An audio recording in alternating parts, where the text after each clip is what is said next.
Hello friends, ఈరోజు మనం Japanese anime series the water magician season 1 episode 8 గురించి తెలుసుకుందాం.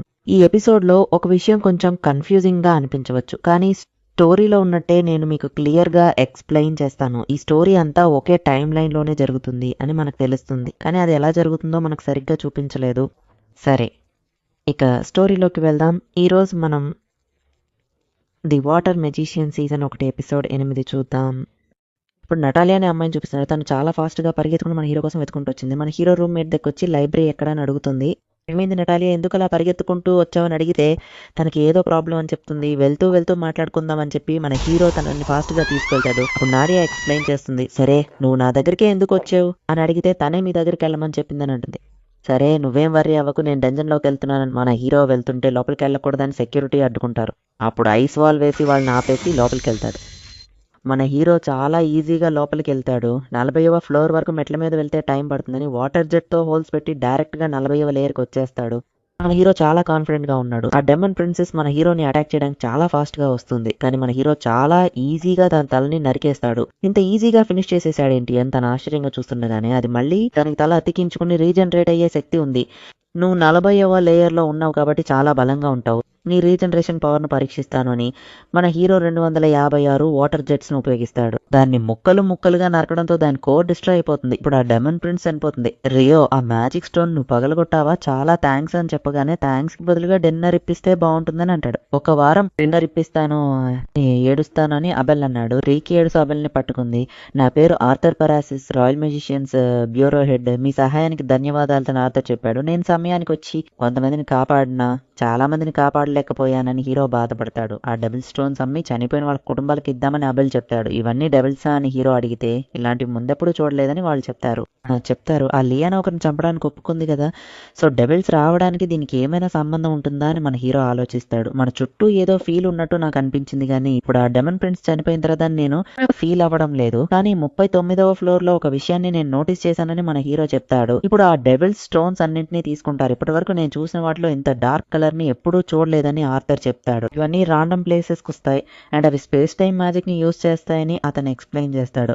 సంబంధం లేకుండా ఒక సీన్ చూపిస్తారు అండ్ ఇది ఏ టైం లైన్ లో జరుగుతుందో మనకు తెలియదు. ఒక గ్రూప్ ఆఫ్ అడ్వెంచరర్స్ ఒక బ్లాక్ కలర్ బాల్ ని పట్టుకుని ఉంటారు. ఏదో డిఫరెంట్ గా ఉందని నోటీస్ చేసి నేను ఇక్కడికి వచ్చానని చెప్పగానే డెమన్ లార్డ్, ఒక హీరోగా నిన్ను చంపడమే నా బాధ్యత అని ఒక అబ్బాయి అంటాడు. ఏంటి, నేను డెమన్ లార్డ్ నా? ఓ, ఆ బ్లాక్ బాల్ ని పెట్టుకుని డెమన్ లార్డ్ ని పిలుస్తున్నారా అని అడిగారు. నా పేరు రోమన్, నేను హీరోని, వాడిని చంపడమే నా పని అన్నాను. దానికి వాళ్ళు, ఓ నువ్వు హీరోవా, అంటే మనిషివే కదా, ఆ రేంజ్ లో బలంగా ఉంటావులే అన్నారు. తను ఫైట్ చేసి అతన్ని సులభంగా ఓడించింది. ఇంత తేలిగ్గా ఎలా దెబ్బలు తిన్నావు? నువ్వు నన్ను ఎప్పుడైనా అటాక్ చేయొచ్చు, కానీ ముందు చావబోతున్న హీరో ఫ్రెండ్ని కాపాడాలి. ఫైట్ చేయబోతున్నావా అని ఆమె అడుగుతుంది. ఫైటింగ్ చాలా బోరింగ్గా ఉంది, అట్లీస్ట్ వచ్చినందుకు ఈ బ్లాక్ బాల్ అయినా వర్త్ అని ఆమె దాన్ని తీసుకుంటుంది.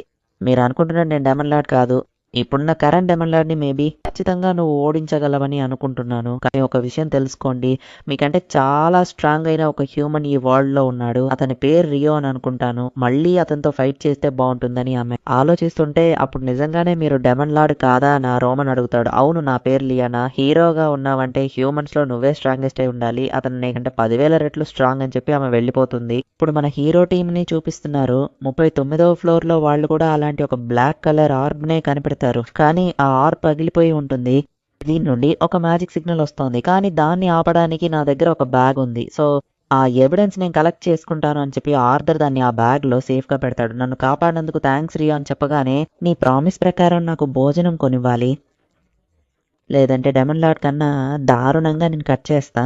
ముందు ఆ షాప్ ఎక్కడుందో చెప్పు, అది ఎక్కడ ఉందో నేను చెప్తాను, బహుశా అక్కడే నీకు ట్రీట్ ఇస్తాను అని అంటాడు. సరే అని మన హీరో హ్యాపీ అవుతాడు. మొత్తానికి డంజన్ నుండి అందరూ ఇప్పుడు సేఫ్ గా బయటకు వచ్చేసారు. గిల్డ్ మాస్టర్ వచ్చి చూసి మంచి పని అయింది, అబెల్ సేఫ్ గా తిరిగి వచ్చేసాడు అని అనుకుంటాడు. అతను లేకపోతే ఏమయ్యేదో అని ఆయన ఆలోచిస్తూ, అవును రియో, గాడ్స్ ని ఆపినా వినకుండా లోపలికి వెళ్ళావంట కదా అని తిట్టబోతుంటే, రియో కరెక్ట్ టైంకి రావడం వల్లే మేము ఈ రోజు బతికున్నాము అని ఆల్బర్ట్ చెప్తాడు. వివరంగా మాట్లాడదాం రమ్మని పిలుస్తుంటే వచ్చిన వెంటనే ఎంక్వైరీ మొదలు పెట్టారా అని చెప్పి ఆయన వెళ్ళిపోతాడు. దెయ్యాల, అది కూడా 50 మంది? డెమన్ ప్రిన్స్ వేరి అని అడుగుతూ, బహుశా మీరు అబెల్ పార్టీతో వెళ్ళడం వల్లే బతికి వచ్చారేమో అని అడుగుతారు. అబెల్ ఇంప్రెసివ్గానే ఉన్నాడు, కానీ కొంచెం ఉంటే ఆ డెమన్ ప్రిన్స్ అతన్ని చంపేసేవాడు. కానీ ఆ రియో అనే అబ్బాయి కన్రప వేసే లోపు ఆ డెమన్ ప్రిన్స్ కూడా చంపేశాడు. ఎక్కడి నుండి పట్టుకొచ్చారు ఆ అబ్బాయిని అడుగుతుంటే, సారీ నాకు అది తెలియదు, అతను బేషక్ పర్వతాలపై నుండి వచ్చాడు, అతను కన్రెప్పపాటులో డెమన్ ప్రిన్స్ని అతని జనరల్స్ని చంపాడు. అంతటి బలవంతుడిని మనం ఎదిరిస్తే మన దేశానికే ప్రమాదం. అతన్ని అస్సలు ఎదిరించకూడదు. అక్కడ ఉన్నట్టుగా ఏమీ చేయకండి. మన కంట్రీలో ఉన్న తెలివి తక్కువ నోబెల్స్కి రియో గురించి తెలిస్తే అసలు ఊరికే ఉండరు. సో అఫీషియల్ రికార్డ్స్లో రియో గురించి ఏమీ మెన్షన్ చేయకండి. ఆ రియో మనకి శత్రువు అవ్వడం నాకు అస్సలు ఇష్టం లేదు అని చెప్తూ ఆల్బర్ట్ చెప్తాడు. మన హీరో రూమ్మేట్స్తో కలిసి కర్రీ రైస్ షాప్ వైపు వేగంగా పరిగెడుతున్నాడు. వాళ్ళు అతని వేగాన్ని అందుకోలేకపోతున్నారు. చివరికి అతను వాసనతోనే షాప్ని కనుక్కుంటాడు. చెప్పు కనిపెట్టి వెళ్ళి చూస్తే సెరా కూడా సరిగ్గా అక్కడే కూర్చుని ఉంటుంది. మన హీరోని చూడగానే సెరా కూడా చాలా చాలా హ్యాపీగా ఫీల్ అవుతుంది. కర్రీ స్మెల్ చూసుకుంటూ యాదృచ్ఛికంగానే ఇక్కడికి వచ్చానని మన హీరో చెప్తాడు. మన హీరో ఒక ప్లేట్ నిండుగా కర్రీ రైస్ ఆర్డర్ చేయగా సెరా ఇప్పుడే తిని ముగించింది కానీ మళ్ళీ ఆర్డర్ చేస్తుంది. ఏంటి టేస్టీగా ఉందని మళ్ళీ ఆర్డర్ చేస్తున్నావు అని అడగా నేనేమీ అనలేదే అని మన హీరో అడుగుతాడు. ప్రస్తుతానికి ఎల్ రూమ్ లోనే ఉంటున్నాను అని చెప్తూ మామూలు విషయాల గురించి వీళ్ళు మాట్లాడుకుంటారు. మన హీరో తనని డీ ర్యాంక్ అని పిలవగానే అవును నువ్వు చాలా స్ట్రాంగ్ కదా, డీ ర్యాంక్ తో లేకపోతే ఎలా అని అడుగుతుంది. నేను స్ట్రాంగ్ అని ఇంతకు ముందు ఎవరు ఇలా అనలేదు అని మన హీరో చెప్తాడు. సరదాగా ఎంజాయ్ చేస్తూ తినడం పూర్తి చేసి ఇప్పుడు ఇద్దరు బయలుదేరుతారు. కొన్నాళ్ళ క్రితం వరకు నేను రాయల్ క్యాపిటల్ కోసం వర్క్ చేశాను. లోన్ నైట్స్ కి నేను ఒక స్వార్డ్స్మెన్షిప్ ఇన్స్ట్రక్టర్ అని చెప్తుంది. అవునా అని మన హీరో కొంచెం సిగ్గుపడతాడు. మనం ఒక మాక్ బ్యాటిల్ చేసుకుందామా అని అడిగి మన హీరోని స్వాట్ ప్రాక్టీస్ కి తీసుకెళ్తుంది. నువ్వేదో పెద్ద డిసప్పాయింట్మెంట్ లో ఉన్నట్టు నాకు అనిపించింది. సో ఈ ఫైట్ నిన్ను బాగా చీరప్ చేస్తుంది అని ఆమె అంటుంది. డెమన్ ఫ్రెండ్స్ ని చాలా ఈజీగా ఓడించేశామే అని మన హీరో ఆలోచనలో ఉన్న మన హీరోకి ఈ ఫైట్ చాలా హెల్ప్ఫుల్. సెరా వేరే లెవెల్లో ఫైట్ చేస్తున్నా మన హీరో ఆమె అటాక్ ని ఈజీగా తప్పించుకుని ఆమెపై అటాక్ చేస్తాడు. పర్వాలేదు రియో, నా అటాక్ ని తప్పించావు. ఇంతకు ముందు ఎవరూ దాన్ని సరిగ్గా చేయలేదు. అతను సీరియస్ అవ్వడం చూసి ఆమె వేగంగా దాడి చేయగా మన హీరో అడ్డుకున్నాడు. అలా కానీ మన హీరో బ్లడ్ గడ్డకట్టిపోతుంది. సరే అని మన హీరో కూడా సరెండర్ అయిపోతాడు. వావ్ రియో, అది నిజంగా వేరే లెవెల్లోనే ఆమె వచ్చి హగ్ చేసుకుని ఒకసారి నేను విండ్ డ్రోప్ యూస్ చేశాను, అది కాక విండ్ మ్యాజిక్ యూస్ చేస్తే చాలా స్పీడ్గా వెళ్తాను, దాన్ని నువ్వు నార్మల్గా రియో నీకు మ్యాజిక్ తెలియకపోయినా అడ్డుకున్నావా, నువ్వు వేరే లెవెల్ అని ఆమె అనగానే ఆయనే నాకు ఈ డ్రెస్ ఇచ్చారని చెప్పగా ఫారీ కింగ్ నీకు ఫైట్ చేయడం నేర్పించింది అని అడగా అది ఫారీ కింగ్ అని నీకు ఎలా తెలుసు అని అడుగుతాడు. మన హీరో అడిగితే తను ఒక హాఫ్ ఎల్ఫ్ హాఫ్ స్పిరిట్ అని చెప్తుంది. ఫారీస్ అందరికీ ఫారీ కింగ్ వస్తువులు సెన్స్ చేసే పవర్ ఒక ఇంట్యూషన్ లాగా ఉంటుందని ఆమె అంటుంది. ఫారీ కింగ్ కు నువ్వంటే ఇష్టం ఉన్నట్టుంది, అందుకే మనకి ఈ రోబ్ని ఇచ్చారని ఆమె చెప్పింది. నిజంగానే వాళ్ళు మాట్లాడుకుంటుండగా క్లాస్ కు టైం అయిందని మేడ్ వచ్చి పిలుస్తుంది. ఆమె ఒక నోబుల్ పేరెంట్ కు పాఠాలు చెప్పడానికి వెళ్తూ ఇతను రియాన్ కు ముఖ్యమైన వ్యక్తి, బాగా చూసుకోమని చెప్పి వెళ్ళిపోతుంది. మీకు అంత ముఖ్యమైన వారా, అయితే జాగ్రత్తగా ఉండాలి కదా అని ఆ మేడ్ కొంచెం భయపడుతూ వస్తుంది. ఎల్ మాస్టర్ వెళ్లే వరకు మన హీరోని చూసి బండిలో ఎక్కించుకుంటారు. నిన్ను అలా డెంజన్ లోకి వెళ్ళినందుకు సరే నర్వస్ అవ్వకు, అంతా బానే ఉంది. అక్కడ జరిగింది వింటే ఆమెను మిగతా వాళ్ళని నువ్వే కాపాడావట కదా, ఏదేమో డెంజన్ గార్డ్స్ ని ఇగ్నోర్ చేసి వెళ్ళడం మాత్రం తప్పు. సో ఖచ్చితంగా నీకు పనిష్మెంట్ ఉంటుంది. నువ్వు ఒక ఎస్కార్ట్ జాబ్ ను ఒప్పుకోవాలి అని ఆయన చెప్పగానే అంతే సంగతులు. నాపై శ్రద్ధ చూపినందుకు థ్యాంక్స్ అని హీరో అంటాడు.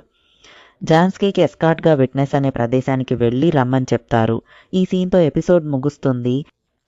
నాకు తెలిసి ఈ ఎపిసోడ్నే ఫైనల్ ఎపిసోడ్గా పెట్టి ఉండాల్సింది అనిపిస్తోంది. ఎందుకంటే దీని తర్వాత మనకు తెలిసినంత వరకు మనం ఎక్స్పెక్ట్ చేసినంత రేంజ్లో పెద్దగా ఫైట్స్ ఏమీ ఉండవు. కానీ దీని తర్వాత కూడా కథలో చాలా ఇంట్రెస్టింగ్ విషయాలు ఉన్నాయి.